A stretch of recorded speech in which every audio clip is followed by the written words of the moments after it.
आप सभी को मेरा नमस्कार। आज के लेक्चर में हम बात करेंगे जनरल अवेयरनेस के ऐसे क्वेश्चंस के बारे में जिन्हें कि कंपटीशन एग्जाम का बेस कहा जाता है, क्योंकि इनमें से एक से दो क्वेश्चन आपको हर एग्जाम में देखने को मिल जाते हैं। वीडियो को ध्यान से देखिएगा, ज्यादा लंबा वीडियो नहीं है और मुझे पूरी उम्मीद है कि इस वीडियो से आपको बहुत कुछ नया सीखने को मिलेगा। तो आइए शुरू करते हैं। पर शुरू करने से पहले आप सभी का स्वागत है हमारे education channel GK with GS पर। So let's begin. First question है, भारत के नियंत्रक एवं महालेखा परीक्षक निम्नलिखित में से किसकी प्राप्तियों और व्यय की लेखा परीक्षा नहीं करते हैं? और इसका राइट आंसर है ऑप्शन बी, स्थानीय निकाय। नियंत्रक एवं महालेखा परीक्षक की बात करें तो अनुच्छेद 148 के अनुसार भारत का एक नियंत्रक एवं महालेखा परीक्षक गठित किया गया है। इसे हम कैग के नाम से भी जानते हैं। किसी भी कैग प्रमुख का कार्यकाल 6 वर्ष या 65 वर्ष की उम्र में जो भी पहले हो वह होगा। याद रखिएगा, कई बार एग्जाम में पूछा जाता है। नेक्स्ट क्वेश्चन है, अम्ल वर्षा निम्नलिखित में से किसके द्वारा हुए प्रदूषण से होती है? और इसका राइट आंसर होगा ऑप्शन ए, नाइट्रोजन और सल्फर के ऑक्साइड। फ्रेंड्स, सल्फर डाइऑक्साइड और नाइट्रोजन डाइऑक्साइड जल के साथ मिलकर सल्फ्यूरिक अम्ल और नाइट्रिक अम्ल बनाते हैं और यही अम्ल वर्षा के रूप में धरती पर गिरता है, जिसे कि हम अम्ल वर्षा कहते हैं। जिस वर्षा जल की पीएच 5.6 से कम हो उसे हम अम्ल वर्षा कहते हैं। इंपॉर्टेंट क्वेश्चन है, याद रखिएगा। जिस जल की पीएच 5.6 या 5.6 से कम होती है उसे हम एसिड रेन या अम्ल वर्षा कहते हैं। नेक्स्ट क्वेश्चन है, बाल गंगाधर तिलक को लोकमान्य की उपाधि दी गई थी। कब दी गई थी इन्हें लोकमान्य की उपाधि, ये पूछा गया है इसमें। तो इसका राइट आंसर होगा ऑप्शन ए, होम रूल आंदोलन के दौरान। फ्रेंड्स, बाल गंगाधर तिलक ने 1896 और 97 में पूरे महाराष्ट्र में कर न देने का आंदोलन चलाया था और इसी दौरान जनता ने इन्हें लोकमान्य की उपाधि दी थी। कई बार एग्जाम में पूछा जाता है। नेक्स्ट क्वेश्चन है, भारत सरकार द्वारा प्रयोग में आने वाला शक संवत किसने प्रारंभ किया था? और इसका राइट आंसर है ऑप्शन ए, कनिष्क ने। शक संवत कुषाण वंश के शासक कनिष्क द्वारा 78 ईस्वी में प्रारंभ किया गया था। फ्रेंड्स, कई बार क्वेश्चन आता है कि कनिष्क किस वंश के शासक थे? तो ये कुषाण वंश के शासक थे, याद रखिएगा। और एक कब प्रारंभ किया गया? 78 ईस्वी में कनिष्क के द्वारा ये प्रारंभ किया गया था। नेक्स्ट क्वेश्चन है, खजुराहो में स्थित मंदिरों का निर्माण किसने किया था? और इसका राइट आंसर है option C, Chandel Rajput. Friends, Yashovarma Chandel Rajput वंश का प्रथम प्रतापी शासक था और इसने कन्नौज पर आक्रमण करके प्रतिहार वंश के राजा देवपाल को परास्त किया था। कई बार एग्जाम में पूछा जाता है, याद रखिएगा आप। नेक्स्ट क्वेश्चन है, भारत में प्रथम तार टेलीग्राफ सेवा कब प्रारंभ की गई थी? और इसका राइट आंसर है ऑप्शन ए, 1853 में। लॉर्ड डलहौजी के शासनकाल में प्रथम टेलीग्राफ लाइन 1853 में कलकत्ता से आगरा तक प्रारंभ की गई थी। याद रखिएगा, कलकत्ता से आगरा तक। और इसी दौरान भारतीय डाक व्यवस्था की शुरुआत भी इसी समय 1853 में हुई थी, जो कि कोलकाता से डायमंड हार्बर तक शुरू की गई थी। तो फ्रेंड्स, यहाँ दो क्वेश्चन बनते हैं। भारतीय डाक व्यवस्था की शुरुआत 1853 में हुई थी और प्रथम टेलीग्राफ लाइन भी 1853 में स्टार्ट की गई थी, जो कि कोलकाता से आगरा, और डाक व्यवस्था हुई थी कोलकाता से डायमंड हार्बर तक। और ये सब हुआ था लॉर्ड डलहौजी के शासनकाल में। नेक्स्ट क्वेश्चन है, पृथ्वीराज चौहान को मोहम्मद गौरी ने किस युद्ध में हराया था? और इसका राइट आंसर है ऑप्शन बी, तराइन के युद्ध में 1192 यानी 1192 में तराइन के युद्ध में पृथ्वीराज हारा था मोहम्मद गौरी के द्वारा। यह तराइन का दूसरा युद्ध था जो कि 1192 ईस्वी में हुआ था और इसमें पृथ्वीराज चौहान को मोहम्मद गौरी ने हराया था, जबकि इससे पहले तराइन का एक प्रथम युद्ध हो चुका था जो कि 1191 में हुआ था और इसमें पृथ्वीराज चौहान ने मोहम्मद गौरी को हराकर उसे वापस भगा दिया था। नेक्स्ट क्वेश्चन है, सुविख्यात कोहिनूर हीरा किस स्थान से निकाला गया था?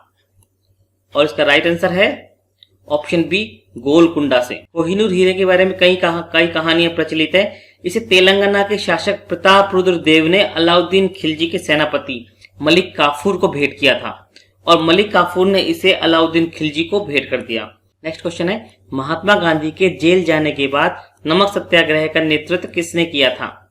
और इसका राइट आंसर है ऑप्शन सी, अब्बास तैयब जी ने। फ्रेंड्स, महात्मा गांधी ने 6 अप्रैल 1930 को दांडी में नमक बनाकर नमक कानून तोड़ा था और इसी से सविनय अवज्ञा आंदोलन प्रारंभ हो गया था। इंपॉर्टेंट क्वेश्चन है। और महात्मा गांधी को जब जेल ले जाया गया तो उनके जेल जाने के बाद में अब्बास तैयब जी ने इस आंदोलन का नेतृत्व किया था। तो इंपॉर्टेंट क्वेश्चन है, याद रखिएगा आप। नेक्स्ट क्वेश्चन है, बारदोली सत्याग्रह का नेतृत्व किसने किया था?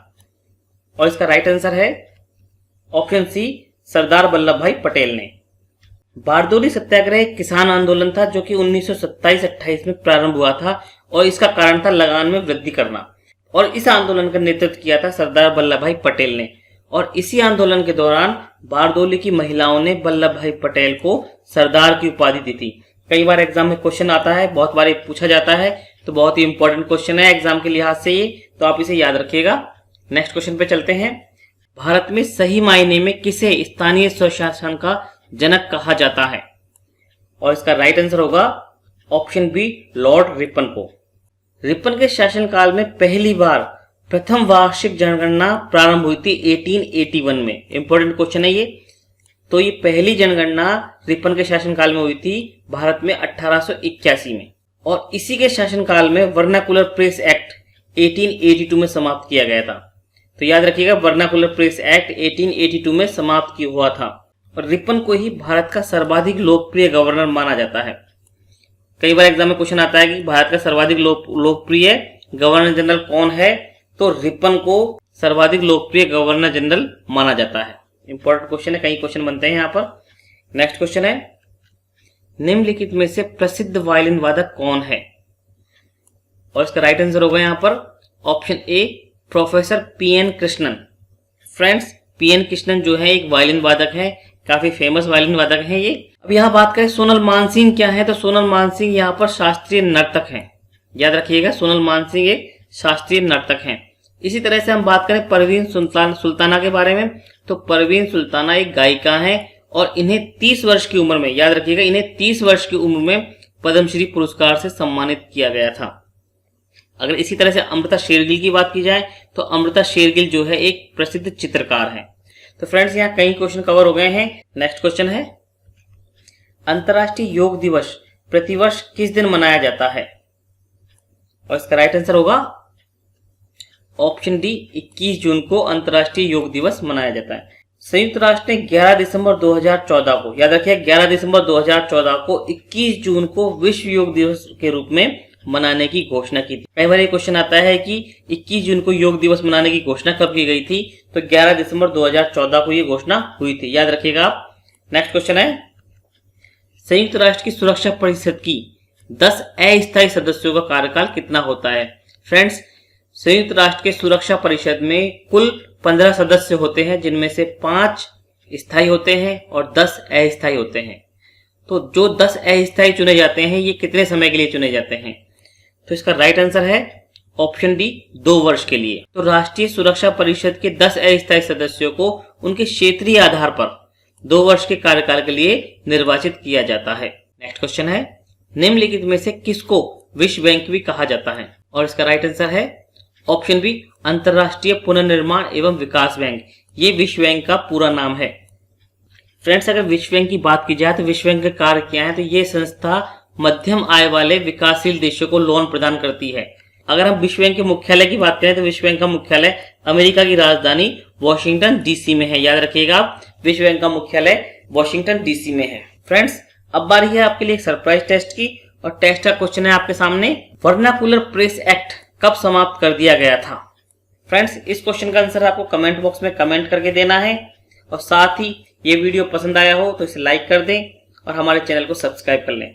वीडियो के डिस्क्रिप्शन में आपको एक लिंक मिलेगा, जिस पे क्लिक करके आप इस वीडियो में पूछे गए सभी क्वेश्चंस का टेस्ट दे सकते हैं और अपना स्कोर चेक कर सकते हैं।